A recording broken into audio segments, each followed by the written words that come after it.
War clouds in the Horn of Africa, Afars hope and despair in the imminent Ethio-Eritrean war. By Dr. Jamal and Mohammed Ahmed Yassin. War clouds in the Horn of Africa.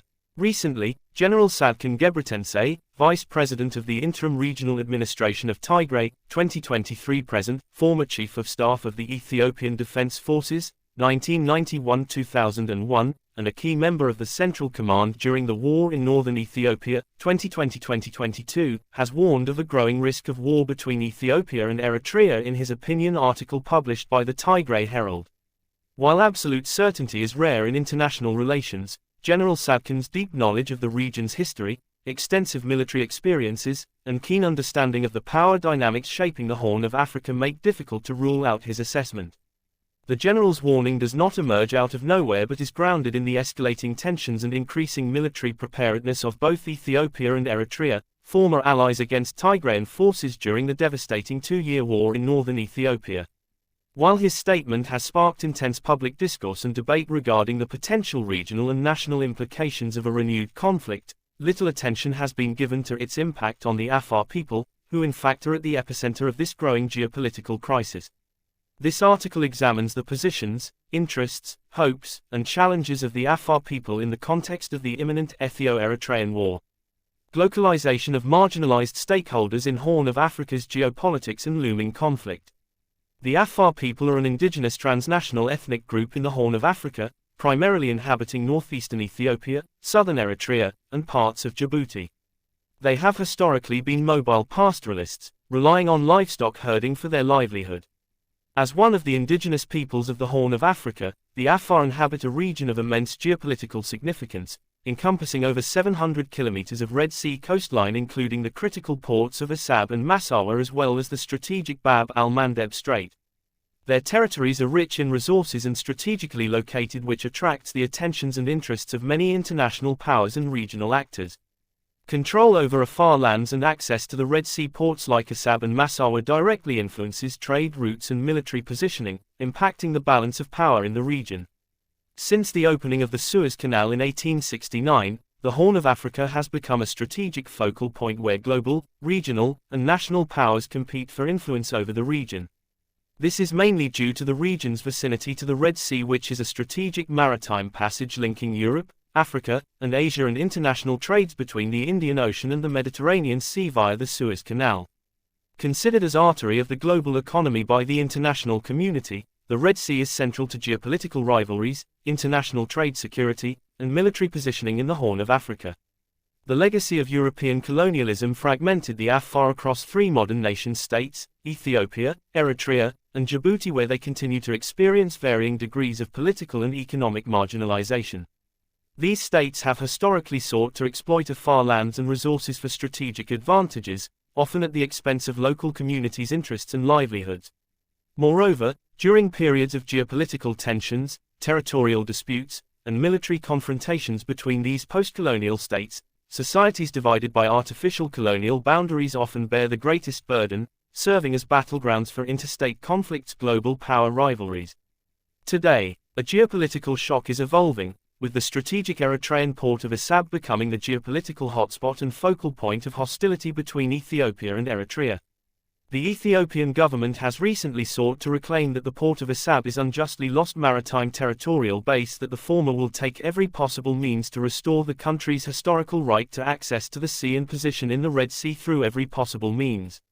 The growing tensions between Ethiopia and Eritrea have been interpreted differently by various observers. Some perceive it as a form of psychological warfare, aimed at countering perceived threats from the Tigray People's Liberation Front (TPLF) faction against the Interim Regional Administration of Tigray (TIRA). Others argue that a potential conflict with the TPLF would inherently involve Eritrea, given the newly formed alliance between the TPLF faction and PFDJ, Eritrea's ruling party for the past 3 decades. This development will force Ethiopian government to confront Eritrea militarily and use the opportunity to restore Ethiopia's position in the Red Sea shore. Some analysts argue that Ethiopia's worsening economic crisis and domestic instabilities and conflicts may compel the Ethiopian government to use tensions with Eritrea as a diversionary strategy to shift public focus away from internal perils. Such estimations on the outbreak of war often hosted contrary perspective that emphasizes on Ethiopia's internal instability and conflicts and Eritrea's economic and political stagnation as potential deterrents to a full-scale war. Despite varying perspectives on the likelihood of war and the factors contributing to its potential outbreak, a critical question remains: what would this looming conflict mean for the transnational Afar community? The Afar people inhabit an extensive region spanning northeastern Ethiopia to southwestern Eritrea, including the extended coastal area along the Red Sea, where the port of Assab is located. Historical precedents indicate that both Ethiopia and Eritrea have strategically leveraged and exploited the Afar people and the geopolitical locations and positions during times of crisis and conflict while largely neglecting their socio-economic and political aspirations. This pattern underscores the community's persistent marginalization despite its crucial role in regional power dynamics. Thus, the implications of this potential Ethio-Eritrean geopolitical war on the Horn of Africa, the local Afar communities, and the ensuing reactions from the local community to the post-war potential regional geopolitical ramifications need serious consideration. That is what globalization means in the context of this article.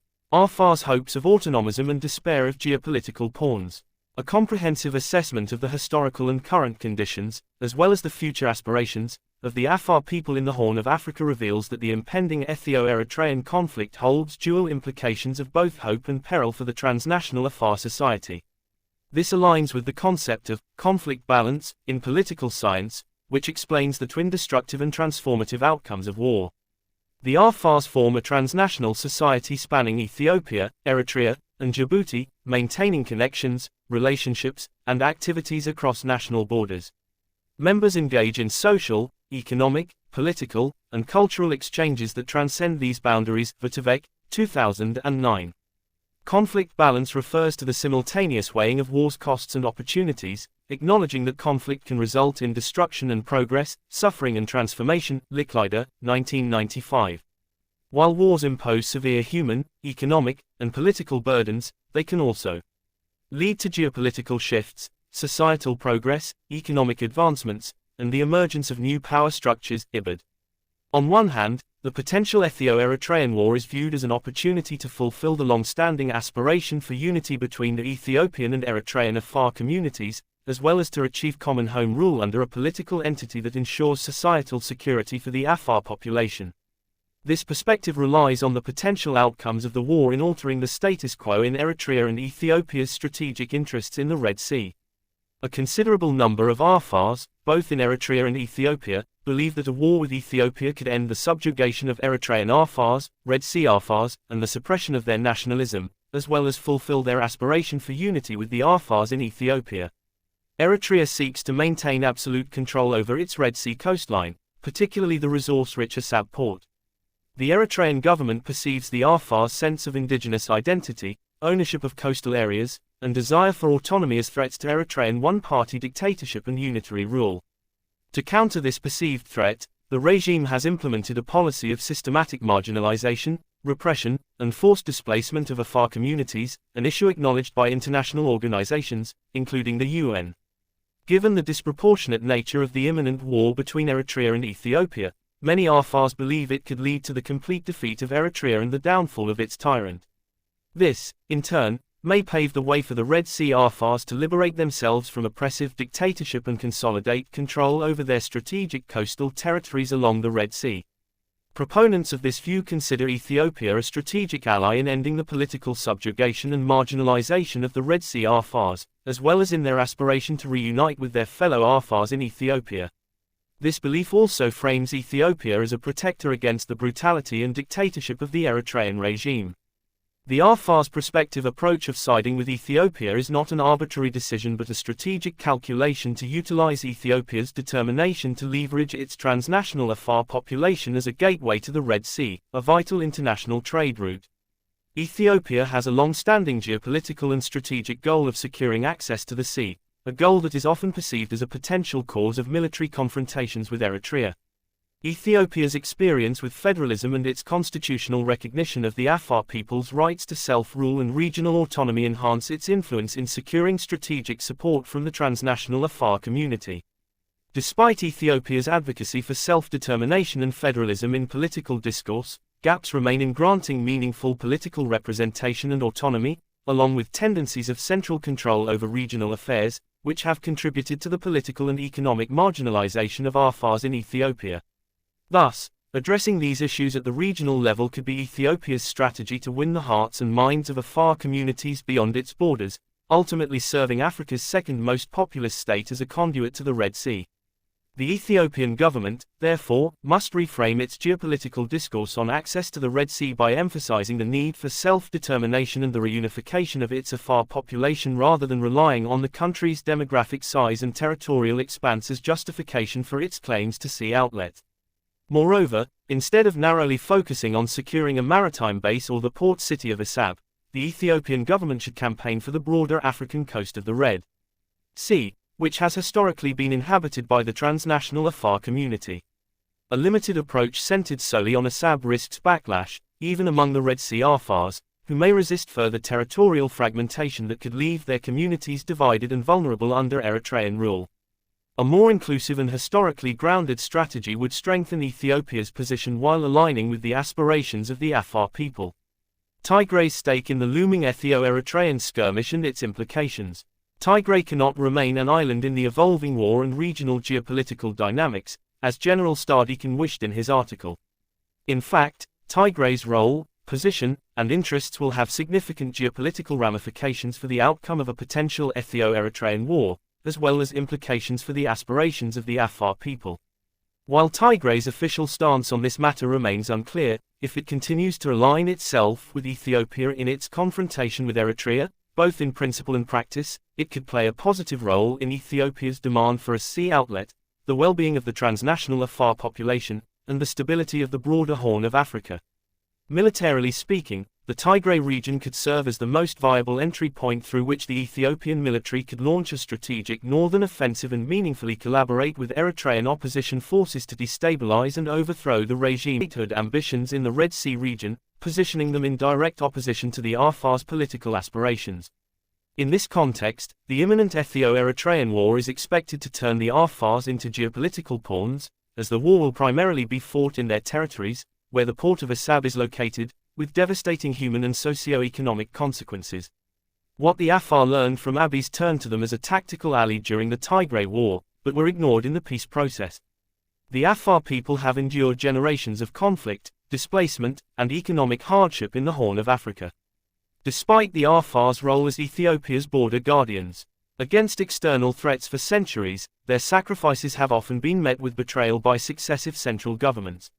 Nevertheless, for decades, the Afars have aspired to regional autonomy, territorial unity, and political inclusion. However, while their demands have been repeatedly acknowledged in rhetoric, they have largely been disregarded in practice. During the imperial era, Afar sultans and traditional leaders petitioned Emperor Haile Selassie for territorial unification, as their people were divided across 5 provinces. Their request, however, was ignored.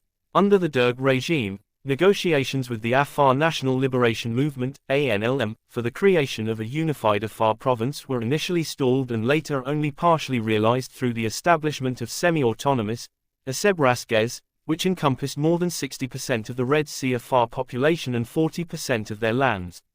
However, the Derg's motive for granting the Red Sea Afars the status of self-rule under Assab Rasgez administration was not to address the legitimate concerns of the Afars but to avoid any potential armed resistance that would disrupt the country's main transportation route from the port city to the capital, Addis Ababa. Afar fighters played a significant role in the downfall of the Derg, fighting alongside the Tigray People's Liberation Front (TPLF). However, once the new government came to power, the Afars were sidelined yet again. This recurring pattern of political marginalization has fostered deep distrust among the Afar people towards the constitutional promises made since 1991. Despite all these challenges, the prolonged struggle of the Afars in Ethiopia resulted in the introduction of federalism in the country, through which the Afars were granted the right to self-government with the establishment of the Afar National Regional State within Ethiopia's federal system, granting them the skeleton of political autonomy. The Afar region in Ethiopia faces ongoing challenges in governance, including inadequate infrastructure, limited institutional capacity, and issues related to corruption and nepotism. The regional administration is often perceived as functioning primarily as a political extension of the federal government, with limited accountability for the declining quality of public services and the continued socio-economic marginalization of the population. The concerns and challenges faced by the Afar people have continued to be underemphasized under the post-EPRDF administration. For example, during the northern Ethiopia conflict 2020-2022, between the Ethiopian government and the Tigray People's Liberation Front, TPLF, the Afar region played a strategically significant role. The Afar people made substantial sacrifices in supporting the Ethiopian government, effectively preventing the TPLF's attempt to sever Ethiopia's primary trade route via the Addis Ababa-Djibouti corridor. However, their cooperation with the Ethiopian government and their resistance to the TPLF's efforts to traverse Afar territory to capture this crucial route came at a considerable cost. When TPLF forces gained a strategic advantage and launched an incursion into northern Afar, citing the alleged presence of Eritrean troops as justification, the federal government did not intervene. High-ranking officials, including Ethiopia's Foreign Minister and Prime Minister Abiy Ahmed, downplayed the severity of the crisis, which included the occupation of 9 Afar districts, the displacement of over 100,000 people, and the destruction of towns and villages by heavy artillery. As a result, Afar communities were left to defend themselves with limited resources, primarily relying on small arms against a heavily armed TPLF force. The Ethiopian government and the Tigray People's Liberation Front, TPLF, formally ended hostilities with the signing of the Pretoria Peace Agreement on November 2, 2022. This agreement committed both parties to a permanent cessation of hostilities to end the conflict in northern Ethiopia. The agreement, which took effect on November 3, 2022, marked the official conclusion of a war that had caused significant losses, particularly among the Afar communities. The peace process did not fully incorporate the perspectives and interests of the Afar communities, nor did it sufficiently address their wartime experiences and losses in a way that could foster a sustainable, people-centered peace. For instance, as of today, residents of Aradu and Hida Kebbles in Megalwarda, who were displaced during the conflict, are still unable to return to their home villages, which remain occupied by Tigrayan forces. Additionally, the Afar communities have faced ongoing security challenges from Djibouti-backed Issa Somali militias. While the Ethiopian government responded promptly to the northern conflict when it aligned with its strategic interests, it has yet to implement effective measures to address these ongoing security threats. Meanwhile, another geopolitical shift is emerging with the potential for conflict between Ethiopia and Eritrea. This situation is largely influenced by Ethiopia's long-standing geopolitical goal of securing access to the Red Sea and establishing base port along its coastline. Ethiopia often justifies its position through historical claims, particularly advocating for the restoration of its coastal access, including the port of Assab, an objective that Eritrea firmly opposes. This situation raises an important question: what alternative strategies do the Afar communities have to mitigate the potential costs of this conflict, while advancing their long-term aspirations for shared governance and unity? The Afars' viable path in the looming Ethio-Eritrean skirmish and geopolitical turmoil, strategic co-optation in the Ethiopian state. The Afar people's historical trauma, marked by division, war, and continuous displacement, coupled with their long-standing aspirations for unity and home rule, places them in a highly precarious position, particularly in the context of the current geopolitical uncertainty in the Horn of Africa. Should an Ethio-Eritrean war erupt, the Afar people are likely to bear the heaviest burden, as their territory would likely become the primary battlefield. Under such circumstances, it is possible to theorize that the transnational Afar community could face 4 potential scenarios in their struggle to mitigate the burdens of war. The first and most viable strategy involves aligning with Ethiopia based on the principles of strategic co-optation, although this alignment is not without reservations regarding the Ethiopian state's commitment to Afar interests. Strategic co-optation refers to the process by which the state empowers marginalized or minority groups by integrating them into its political or military structures in exchange for wartime allegiance. For the Afar, supporting Ethiopia would require concrete guarantees of regional autonomy and political empowerment, ensuring that their interests are not once again sidelined after the conflict. The second potential strategy is alignment with Eritrea, which remains a highly risky and unlikely option. Eritrean President Isaias Afwerki has long pursued a systematic campaign to suppress Afar nationalism, due in part to concerns over its ties to Afar communities across national borders. The historical actions of his government suggest that such an alignment would likely intensify the oppression of the Afar people and undermine their sovereignty.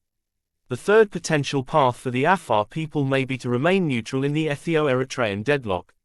However, the option of neutrality is unlikely to be viable, as both warring sides are expected to pressure the Afar to take a definitive stance. Furthermore, since much of the conflict is anticipated to unfold within Afar territory, the region will inevitably become embroiled in the hostilities. The fourth potential outcome the Afar may consider in the context of the looming Ethio-Eritrean war is the pursuit of complete political autonomy, an aspiration long held by the Afar, yet one that remains extremely difficult to achieve.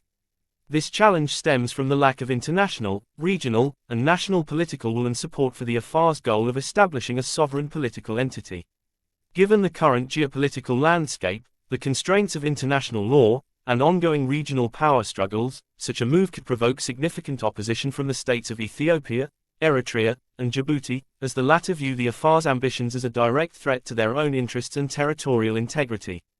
A key factor that will still significantly influence the Afar's decision-making vis-a-vis the imminent Ethio-Eritrean war is the role of Tigray in the conflict.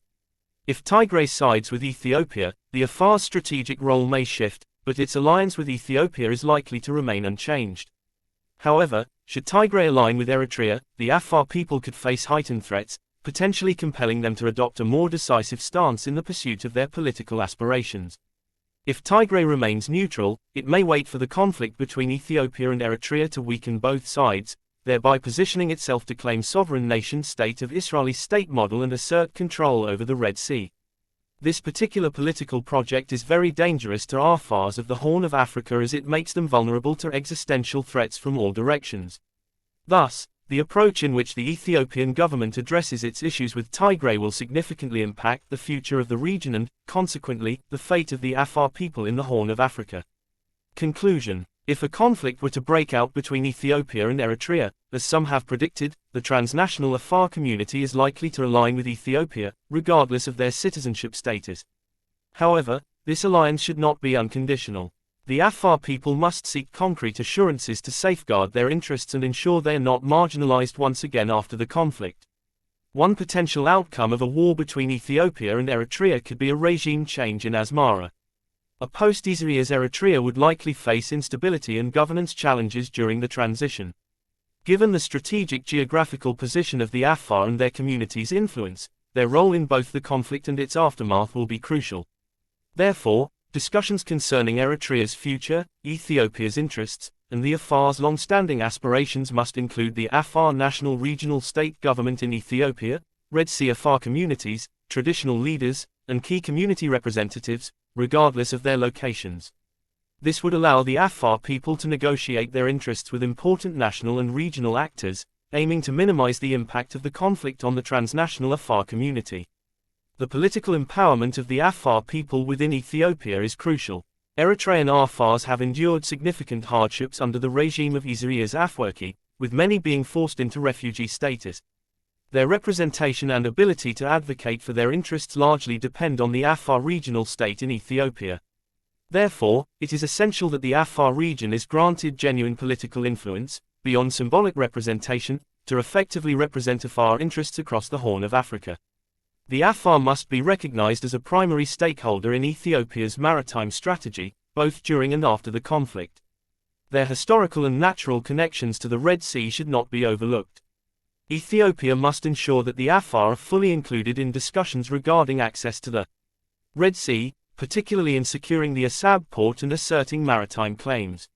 Without these assurances, the Afar risk being marginalized and facing further exploitation, which could leave their communities in a state of devastation following the conflict. Ethiopia must acknowledge that, without the trust and active involvement of the Afar, securing access to the Red Sea, especially the port of Assab, will be extremely difficult. By Jemal Mohammed Adam, Ph.D., and Mohammed Ahmed Yassin, lecturers at Samara University, Reachable. Published on the African Center for Research and Policy Studies, Afropolis. March 2025.